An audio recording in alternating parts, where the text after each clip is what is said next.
I do want to talk a little bit about Straight Wharf, if I can. We got to stop. I mean, we got to stop talking about the Highline's new boat like it's bringing more people. That is not true. The same people are coming. They're coming on a different boat. I heard it said the other day at a meeting. I'm not going to mention who said it, but it is the most ridiculous comment. It has to end. Well, the boat is happening. Somebody's coming on a boat. There's 14 fast boats a day, and there's 6 passenger vessels. We need to fix a day. Wharf. No, I agree. The Harbor Place thing should be what we're talking about. And even complaining about the High Line. They're helping us. Even prior to Harbor Place happening, we need to fix the access to Straight Wharf. Well, of because course, that wharf was never designed to be the hub of Nantucket. The streets, the widening of New Whale, the flushing of the curbs, all those things. Got to negotiate that parking space in Captain Toby's, Bob.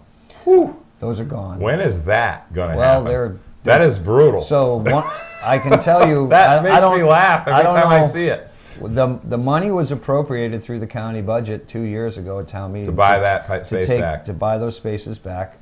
And the last conversation it's going to have to happen with NII with town administration is that they were doing all the title researches they needed to do the taking.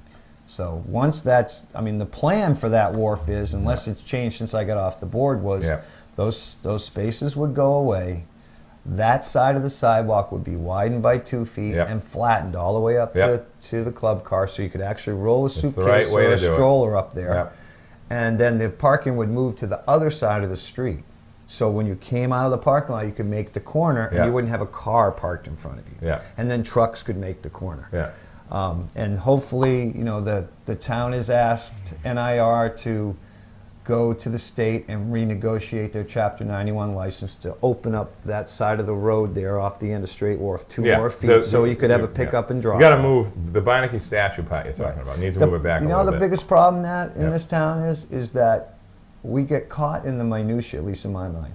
To fix some of our problems with traffic and pedestrians, we need to fix sidewalks, and to fix sidewalks, we need to get rid of some trees. And the minute you start talking about cutting down a tree, I know. I know all about it. You think you shot the Pope. You can't. Easton Street. When that tree tips over, the town lot. The trees are this big around. That road will be widened. That curve will be widened immediately. It's in the decision. But the tree has to go by first. It can't go. It's just part of it. And yet, the last year I was on the board, every time we had another project downtown, I voted against planting trees because we plant them, and then 3 years later, the tree grows, and there's a bump in the sidewalk from the roots, and it's right out in front of your place here, Gino. It's true. They look great, but the sidewalks become impassable. You look at Amelia. We're making a legacy problem for 75 years from now. Look at Amelia Drive. If you drive down Amelia, every one of those brick sidewalks, the bricks are popped right out of the sidewalk from the roots. Don't get me going on Amelia. That's an unfortunate mistake. Should be 4 feet wider. There's a couple of ideas to solve that. It's, oh boy. But it's a tough one. My understanding is, from Marty told me that Wisconsin Garden, that they make these things now that you can put when you plant the tree that make the roots grow down. Push them down. We never used them in town because we're worried about the saltwater intrusion. It might kill the tree. So you can't have it. That's an interesting one. I didn't know that. We should be doing that. We should. For everything we should require it on every new plan. We should make them do it. Absolutely. And they did it on the ones next to the place across from the town building with the new you're talking guest about house. corner table. Yeah, corner. Whatever the other one. Whatever the guest house. Oh, you mean Graydon House? Graydon House. Those trees have supposedly these things to make the roots grow down and away from the sidewalk. So we'll see. But it's thank God for Broad Street. Thank God for getting rid of parking requirements under zoning. Now you've got all this natural development that's happening from the private sector that's just another attraction. It's going full circle. It went from guest houses to, it was a time when people were buying guest houses and turning them into private residences. Now you're starting to see. But you know what else though, Bob? And I, as much as I don't like to say this, we're at a phase now. They'll never see the original owner, like Seth and Angela, are like the 60s now. Okay. and everything's in investors or 10, 12 people investing. It's so expensive here to do business. And that's something we should be looking at with this whole restaurant capacity issue that's happening, which is another whole muddy mess of insanity. They're going to get muddy that mess. sorted out. It's crazy. Yeah. I don't get into it. It's crazy though. But anyway, so we have to What look is at Explain it. the Well, you've got- COI. There's 3 different ways to arrive at 3 different numbers. It's a lot of different rules that are now getting all sort of looked at together and causing different Occupancy issues. In the end, the restaurants downtown, I look at them as one. I look at downtown as a one singular business of attraction that needs to be looked at by the town as a private-public partnership of what are the people coming here for. That's one of the reasons they're coming here. Part of the issue also with the restaurants. We're not eating out, but they're feeding us. But part of the issue with the restaurants is they want to be a restaurant till 10 o'clock at night, and then they want to be a nightclub till 1 o'clock. Nightclub is different than what that. It's But that's Rosencrantz but that's nightclub. what's kicking this in. Is like Straight Wharf, for example. When Straight Wharf was first put in, that building was dark at 11 o'clock at night. They served 2 servings at dinner, and then they shut down. Now it's a bar till 1 in the Beer morning. was $1. The gazebo was It's for a just band, different. was a bandstand. Yeah, I now remember it's that. now it's a bar. So the island has changed. But so is everyone else. I mean, Yes, the but- TVs and sports, it's Right. all different now. It's like- local it's like- breweries. I mean, It's the it's the new way. Air conditioning. I mean, everything has changed. You can't go. I don't know what to say. 15 minutes after I was off the Board of Selectmen, Matt convinced the board to open up the hearing on Prime's entertainment license so he could get rid of that TV on the patio. Well, fine. If you're going to get rid of that TV on the patio, then in my mind you have to take every TV that's outside that's seen from a public way and get rid of them. And there's a lot of them. You can't just we do don't it for own one Straight business. Wharf.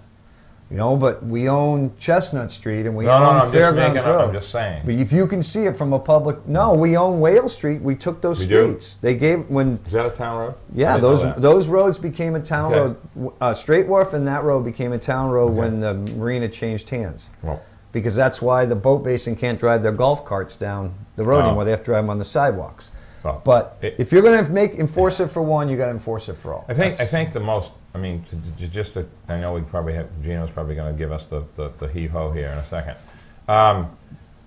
The downtown, though, we have to talk about the obsolescence factor. That it takes us time to figure out.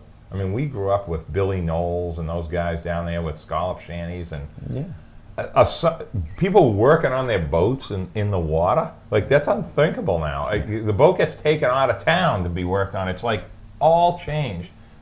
And it's true. What I'm saying is a true statement. We have trailers that have hydraulic pads to take all different sized boats. There was no such thing as that. So these evolutions, the fast ferry was a brand new idea in the mid-90s. The steamship rebuilt a dock in Hyannis 1 year before the first fast ferry. Nobody even thought about it. That's like having radios in your vehicles 5 minutes before the cell phone comes out. I mean, think about that, okay? Now it's here, and it's not ever going to change. No. There's not going to be a 747 at the airport going to Hyannis with 500 people on it. That's just not going to happen, okay? This is how it is now, okay? And it works. And thank God for it, because you wouldn't have a sports program, you wouldn't have an ice rink, you wouldn't have the stuff for our kids to have the freedom of off-island kids. And the other schools coming here. Right. It's $7 a kid to go on the boat, subsidized by all the people that are coming over here one time, whether it's a car or whether it's a person. That's how we pay. That's how it all works. Right. And it's so unique. And other communities in the United States would die to have what we've got. And we don't even realize how good we have it. It's an awful thing to talk about. Locals don't like me to say this stuff. A lot of people think it's wrong, but you can't ignore it. You can't just pretend it's not there. You can't paint over it. Right. We have to accept it, Bob. And I know you agree with that. No, we may differ on a couple of issues, but it's basically the same. We'd all love it to be the way it was, but it's not. Remember driving around the island in a vehicle? You mentioned that. I haven't said that in years. That is a true. We used to be able to drive at low tide because it was always tight out by the Navy bases. Right. You could dead sand. No. You could drive around the island in your truck. Can't do it anymore. I graduated from You just can't do it. You'd be arrested. To do everything we did growing up, you'd be put in jail for multiple things. I'm dating myself, but I graduated from high school in 1977, and one of my mates that just came to work for me just graduated, and we were talking about it, and I said, you know, everyone has senior skip day. Yeah, I remember our senior skip God. day. We drove on the beach. It was like the last week of May. We drove on the beach at Jetty's Beach, and we drove all the way to the tip of Cotuh, completely around the island. Nobody said boo, and we had a picnic up on Cotuh. Yeah. And then drove all the way back to town. You could go, I mean, the freedom to go on the beach is something that I actually, for full disclosure, I didn't go to high school in Nantucket, and we had a party on the Cape for my high school graduating class, and I got arrested and put in jail for driving on the beach with my truck. This is a true story. Because I thought you could do it anywhere. I was 18, what did I know? And because I grew up here doing it, I thought you could do it anywhere. I was arrested on the Cape and put in jail for the night for driving on the beach in my pickup that I had off island with big tires for Nantucket beaches. Yeah. What Bobby is saying, it You didn't pay a penny either. There were no permits. I mean, it was unbelievable. You drove to Great I mean, Point, you drove anywhere you wanted. It was in the Matacasham Jam and the Wapatula, all these different events that used to happen here they just happened. There wasn't even it just happened. We didn't have the internet. You didn't have a Facebook page that said, go here today. It just happened. And today, it's just, I mean, when I hear about 4th of July, I kind of just laugh and say, where's the Wapatula? Because, I mean, where's the Matacasham Jam? I mean, we always had stuff going on. It was just a different time, okay? And that's why I don't get too concerned about these things. So, well, anyway. It's 9:35, Yep, and I have go. a charter And I in have to 20 go to minutes. work. So I'm going to cut this off. We could probably do a 10-part series Yep. if you wanted on this. Yep. Nat, thank you. Thank you, Bob. Good luck to Gino, you. thank you. Thank you, Bob. My Appreciate pleasure. It was great. This has been Front Up with Bob DeCosta and Nat Lowell. Thank you.